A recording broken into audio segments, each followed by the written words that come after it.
So,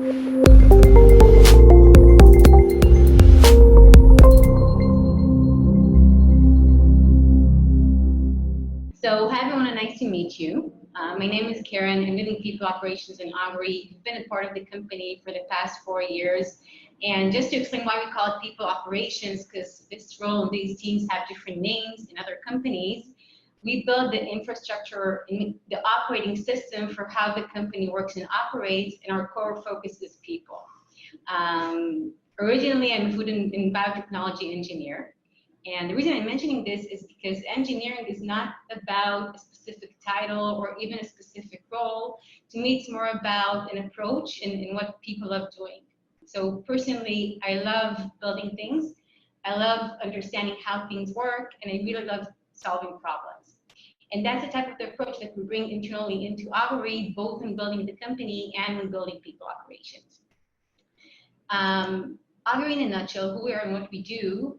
Augury is on a mission to build a world where people can always rely on the machines that matter. And we don't often think about it, but the products we use every day, from bottled water to diapers to yogurts to masks and the medicines we consume, all of these are manufactured by machines. And what we do is we help our customers who are Fortune 500 industrials change the way they work by providing them insights about the health and performance of their machines. The way we do that is we combine artificial intelligence with IoT. You can see our sensors in the photo installed at one of the machines. And let them know if the machine is working well or if a specific malfunction is beginning to develop. What that means to the customers, just as an example, we're installing one of the world's largest breweries, and once we've told the customer that a malfunction is beginning to develop, they looked at the machine, they fixed that, and they told us that if they hadn't known, it would have caused for an 8 hours of downtime in the production lines, and 8 hours mean just about 1 million cans of beer. Now, people-wise, who we are, we're currently 100 people in the company. And usually when thinking about companies' visions, then that would lead us to think about who our customers are and what their needs are and what is the product that we're building. But our vision also helps us when we look internally about the type of company that we want to be building. So currently we're 100 employees. Half of us are in Israel, product R&D mainly, and some operations. Half of us are scattered across the US. And as you can see, we're all been working mainly remotely for the past 4 months. Now, when we look about building a company in an agile way, we need to take a step back and ask, why agile, right? Why we're working in an agile manner? How does that help us? And when we started the company, we knew that we want to work in an emerging market, but we didn't really know who our customers were. We didn't know what were their problems or needs. We didn't know what type of product or solution we need to be able to build. And for that reason, we learned that what we need to do is optimize for very fast learning and fast feedback loops and fast iterations, because we're building something as we go. We've been working in an agile way for the past several years throughout the company. And Augury is structured around teams. Following up on the previous lecture, our product R&D teams are working in squads, which are autonomous teams who are focused around a specific business goal or business challenge, and then they build a product to address that. Our go-to-market team is working in account pods. The reason we're working in account pods, usually comprised of an account executive, an SDR, and a customer success person, is because our go-to-market approach is account-based everything. And we also have functional teams or more platform teams across the company. My team is a good example of that, work autonomously to help build things and solve problems internally. Now, when we think about that, the way we build a product for our customers is the same way we build a company for our team. And the way Agile has helped us build our product and learn as we go, we said, well, it makes a lot of sense to build a company in the same manner, right? We're building a company, we're building this new thing. We need to take that in iterations and learn how do we build the best company that is right for us. And take it one level deeper, we can actually think about the company as a product that the employees use every day. Now, our aha moment came a few years ago when we were reaching product market fit. So we knew who our customers are, we knew what problems we're going to solve, and we started talking about daily active users. And we started thinking about, who is the daily active user? What value will they be gaining from using our product, our platform on an everyday basis? Then it hit us that we have another type of an everyday user, and that's the people who work in the company. Right? Think about us when we work in a company. We used to get up in the morning and drive for work.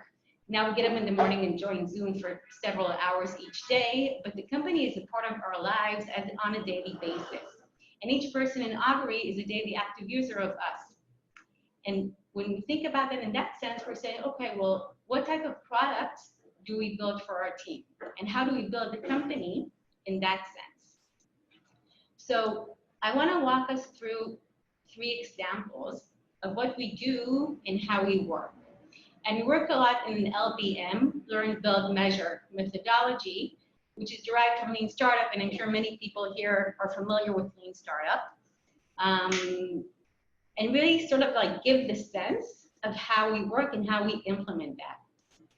And when we think about the fact that our employees and customers are going basically through the same journey, and we look at that through the same lens, then our customers and our journey and our employees' journey are very similar.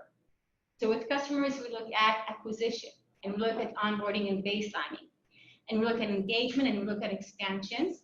And in people operation, we view it in a very similar way, just slightly different names. Acquisition or hiring, we call get, and it's everything that starts with brand awareness and hearing about the company until we find the right person and they sign an offer and join the company. Everything that's about onboarding and baselining and engagement is called keep, which means how do we work with the team that is on board? How do we create a great company to work for? How do we create team engagement? And the last part is about expand. So with customers, we would think about upsells and cross-sells and referrals. In the team, we call this grow. How do we grow the people as we grow the company, and everyone adapts and moves to the next levels as we evolve? Taking this step by step, when you look at hiring, for example, Augury is still building itself. So this means that 80% of the roles that we're hiring for are new to the company, have not hired them before. What that means is when we want to bring in a new person on board, or when we want to build a new team, we need to go out there and learn first. And what we often do is we speak with other companies to learn, just let's take an example, data engineering teams. What is that team structure? How does the team work? How do people there work with other teams? What does the interface look like? Who would be the first 3 key hires or the first hire that we need to bring on board? And after we speak with several companies and learn and have a better understanding of what it is that would be right for us, we start the building phase. And that means usually we sit with the hiring manager and we kick off the role. So we have role kickoff, it's pretty simple. And we ask the manager, okay, so what would be the desired impact, right? Why are we hiring for this role? What would be their impact on the company? And how will we measure success in 18 months? What do we expect them to achieve? Okay, now in order to get there, what would the person be doing on the day-to-day basis, and who would that person be? And we design a sort of a persona, which means, okay, in order to achieve these goals, the persona or the person that we're looking for would have this type of an experience and this type of skills and this and that personality traits.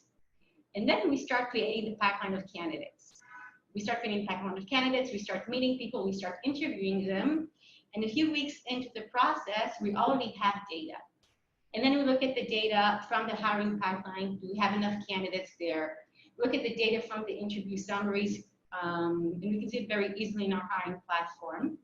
And then we stop for a second and go back to a learning session, which means when we speak with the hiring manager, it's not only about specific candidates, it's actually saying, it's been 2 weeks, we've met 5 or 10 people, what have we learned? What makes the exceptional candidates stand out and be a better fit than the ones who we decide to part ways with?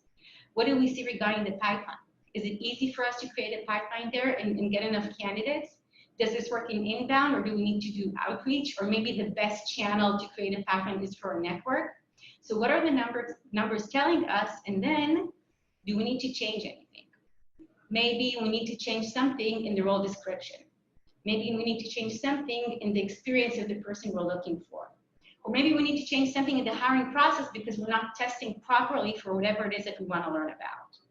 And that's when we move to the second phase of build and do the iteration on the hiring process and do that again.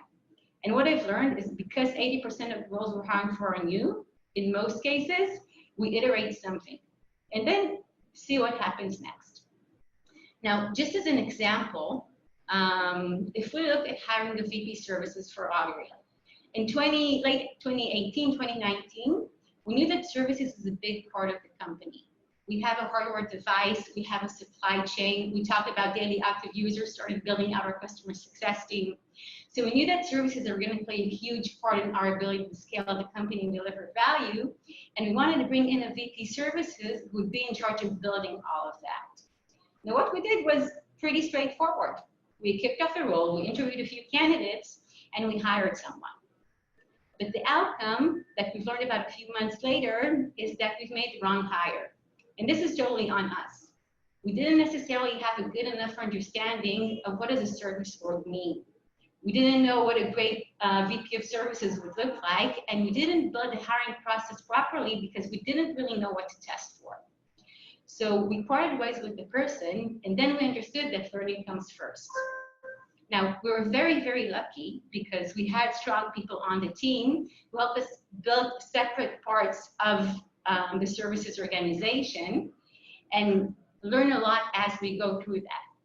But come 2020, we're a lot smarter because of what we've learned internally from the teams that we have built, and we also knew more about our customers. And we understood that the services played a huge part in our offering. Now, while we've had different parts of the team built out, again, we needed someone who could think 2 years ahead and bring an umbrella to the entire services organization and build that for scale. But second time around, we knew that it's not just about what we think we know from building something internally, but that it's super important to go out there and learn. So we reached out to our networks and to our investors' networks and asked to speak with VP services of companies that we thought were doing a great job. And we had these interviews, which were very, very structured discovery conversations. And after a few of them, we said, okay, we understand what would make what builds this for success, right? What does a great service organization look like? What part do they play in the company? What part do they play for the customers? And we're the type of people who can build these teams. Now, what we've learned is that working hard and working smart are two elements. And then luck also plays a part. And in that sense, we also got lucky because one of the people we've interviewed for discovery purposes was so great that we said, okay, well, we really want to bring him on board. Maybe that's a possibility. And he joined us a few months ago. And you know, our learning is that learning and investing time in that discovery really pays off. Now, getting people on board to join the company is just the first phase. What happens once someone joins, right? What does the transition between get and keep look like? And how do we work with the people that we have? And I want to start by sharing the failure. And it's my failure, so I feel very comfortable sharing that. But about 3.5 years ago, we started talking with the team about performance management. And the team brought that up as a need. And personally, I thought, you know, the reason for performance management has to do with a growth mindset. One of our values is grow with it, my favorite value in the company. And I thought, well, you know, we want to have people grow with the company as we mature. So what's really important is to speak with everyone about growth mindset. And we had a workshop about where do you want to be 5 years from now? Where do you see yourself? Where do you want to grow into? And it was really fun and very personable and very inspirational, or so I thought. But the result was complete failure and total confusion by the team. And months afterwards, I would have coffees with them, just water cooler chats, and they would say, remember that workshop we did about grow with it? So, you know, what was that about? I said, okay, well, definitely haven't done a good job for the first time, but the team kept talking about performance management. So the second time around, what we did is actually spoke with them and asked. And I remember speaking with one of our sales representatives and asking him, you know, you have ongoing one-on-ones with your manager. You're getting ongoing feedback. She's a great manager. So why are you asking for performance management? What's missing for you? And he said something which I hadn't thought about. He said, well, these one-on-ones are great and the feedback is very helpful, but this is like snapshots. And what I need is to take a step back and really understand the broader perspective of the expectations from someone in my role, and also how am I doing? What am I good at? And then what do I need to work on? And that was actually super smart, right? The second time we did performance management, our customers were the sales team. And the reason we did that is we wanted to help people become great at their current job, not 5 years from now. Just be great at the role that you're currently fulfilling. And what we did was a very simple process. We started with expectation setting, working with the managers, asking, what does great look like in the sense of professionalism and domain expertise and team relationships? What do you expect from people in this specific role? And we shared that with the team and made sure that this is an open and transparent conversation, so that each person was able to see the expectation and then look and reflect on themselves and say, what are their strengths and what do they need to work on? The follow-up of the conversation was an agreement between the employee and the manager of what's the main theme? What does the person want to be working on this quarter? And then they set off halfway through the quarter. So the outcome was a lot of transparency on expectation setting, a lot of transparency on strengths, and also increased performance, right? Because each person knew what their growth opportunity was. What we've learned is that it's really helpful to speak with the team. And when we rolled this out for the third time, our third version, we expanded to our software team as well. And our software team is the most tenured team in the company. We have people who've been a part of Augury for 6 years and 5 years and 4 years. And we take a lot of pride in that because it's not about the tenure. It's about finding a mutual fit and great value for so long. But in that sense, someone who's joined us straight after Technion or university and has grown with the company was not only interested in what happens in their current role, but also what would be the expectations for the next phase, for the next level, in the sense of autonomy, in the sense of impact, in the sense of the role they play in the team. So we did pretty much what we did at the second version. We just added career pathing and career development so that people can have more visibility around how a software developer role can evolve within Augury. Same process as the second version, and also a really good outcome. We've done that repeatedly quarter over quarter, and we found the team saying, well, this brings us value because it enables us not only to become better, but evolve in Augury through the years. Now, the last phase is not just about joining the company, it's not just about the day-to-day, it's about the extra value. It's about growing. And just one example to be taken from customers, and customers who often look at referrals, I want to talk a bit about employee referral and how we approach this in Augury. And I know a lot has been written about this and a lot of experiments have been made. But when we started a few years ago, we thought, pretty straightforward, right? It's everyone's job to build a company because we want to build this great team that will help us achieve whatever it is that we set out to do. And we work with our product and R&D team. We told them, hey, we want to bring in great people, we want to bring them in fast. Let's please all go and tap into our networks and bring people on board. So all we needed to do was instill a hiring mindset, but no incentives were required or anything of that sort. And the outcome was great, right? The majority of the early team, first 30 or 40 people, was built through employee referrals and through our network. And we thought, great, we've got this. We know how to do this. But the second time around, we wanted to do the same with our sales team as our team in the US was growing. And we thought, great, well, it's everyone's job to build a company. We're going to instill a hiring mindset. No incentives are required. But the outcome was that we failed. And we didn't succeed to get any referrals, or a very low number. So we went and asked the team, tell us why. Okay, what is it about it? And they said, we are derived by incentives, and we do care about incentives. So we experimented with that. And we said, okay, let's try different types. We had a phase in which we had like these crazy gifts of skydiving and Broadway musicals and Michelin star restaurants. And that helped, but not so much. And then someone from the team said, you know what, I think if you give each referral ESOP, employee stock options, that would help. right? We give that to the team because it's a part of building the company, sharing the company's success and risk. What a better way to build the company than bringing people on board? And we said, that makes so much sense. And we started granting ESOP for each referral. And that helped improve things, but not to a significant extent. But then we noticed something. We noticed that we had one team that was building itself out. And they're all in the pictures here below. This is our field and operations team. Not enough room for everyone, obviously. But basically, all we needed to do in that team was bring in the first 2 leaders, and the rest sort of happened on its own, right? They brought in one another.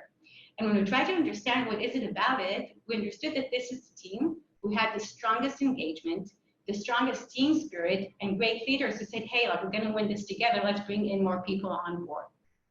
So what we've learned that really matters is that when we think about referrals, employer referral is not a hiring metric.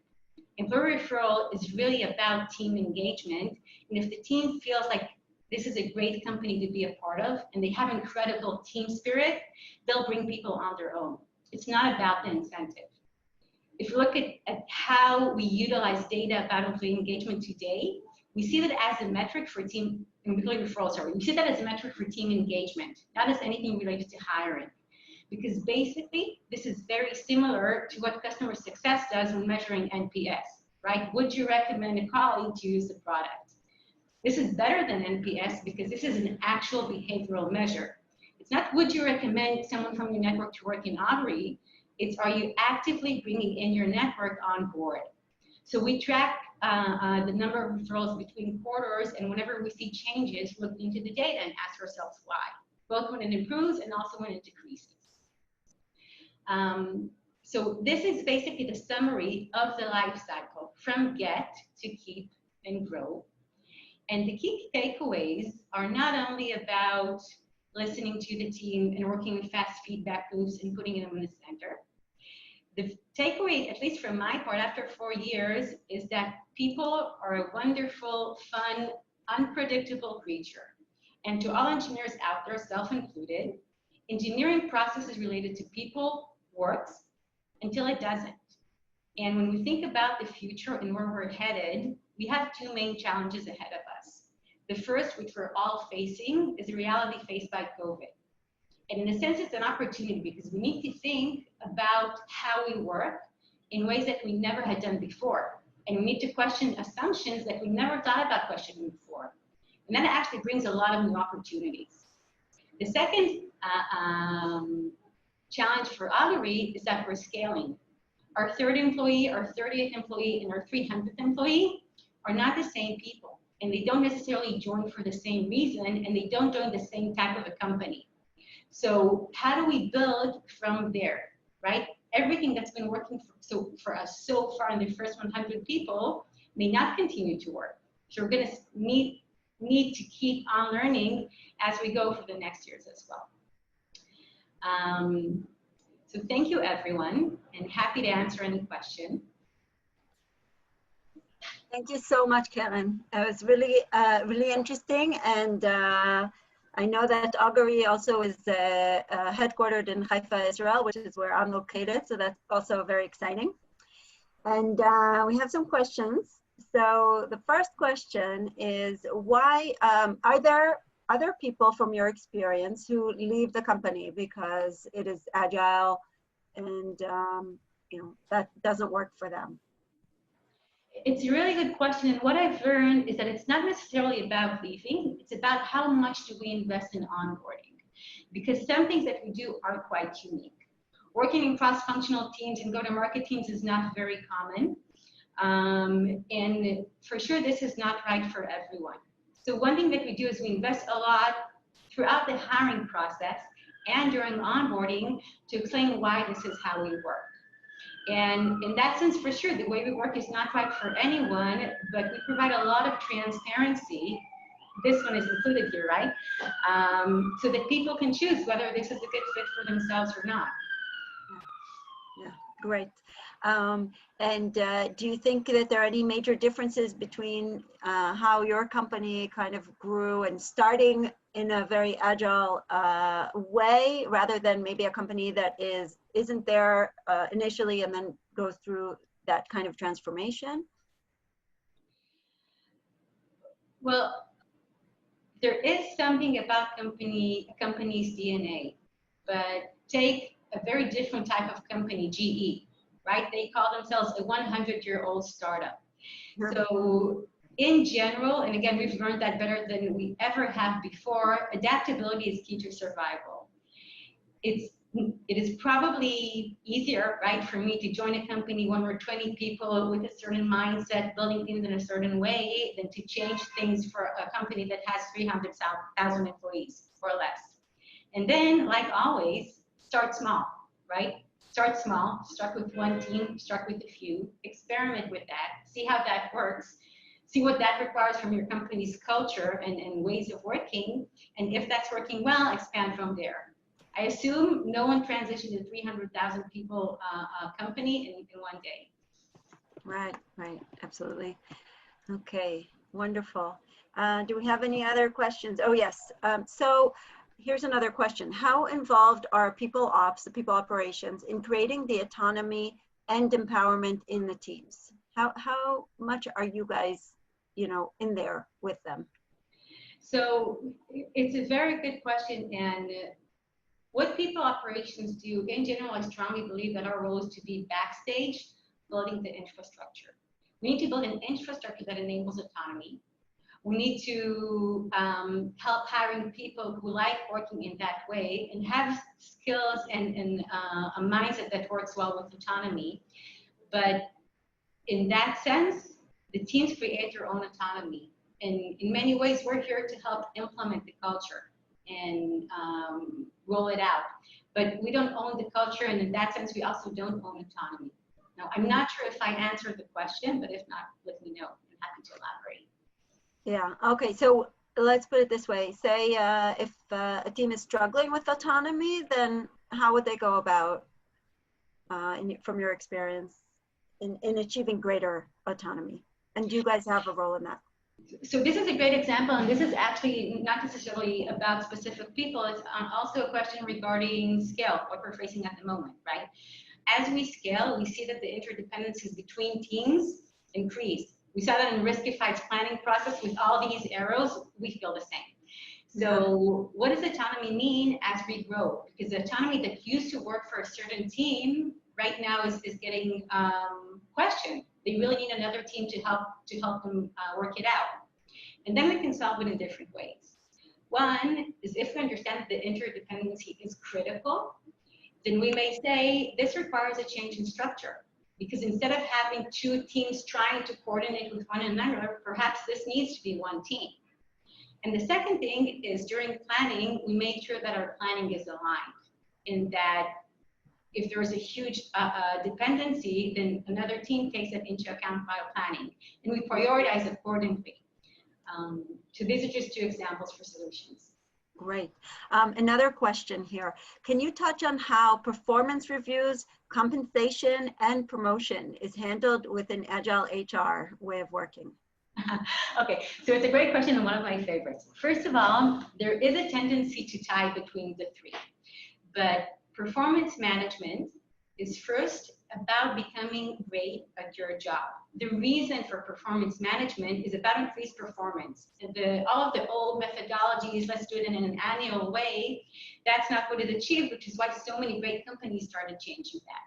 So performance management is about how do you develop yourself in your current role. And then once you start outgrowing that, great, let's talk about the next one, whether it's a lateral move or whether it's a promotion. Compensation-wise, we're very structured. So for each role, we understand what the leveling is. We understand mainly what the market rates are. We work a lot with data. And we do the matching, like many other companies. Okay, great, excellent. And then there was one more question here. Okay, has management leadership training or leadership training changed to reflect the Agile leadership mindset shift? It's a great question. And then I think I was very lucky because I joined a company who had this embedded in our DNA. And when we built new teams, based on that approach. This again goes more into onboarding sessions, for example, into the hiring process, because where we do things differently, then for sure we want to train for that. One of the first onboarding sessions here is the company structure, here's why this is the structure, and here's how we work. Excellent. Okay, great. Thank you so much, Keren. It was fascinating, and thank you for joining us. Also, I know the hour is quite late for you over on the East Coast, I believe. No, I'm actually in Israel, but we can. Oh, you are in Israel now. Oh, okay. Hard to keep track of with everybody traveling so much these days. Okay, well, thank you and welcome.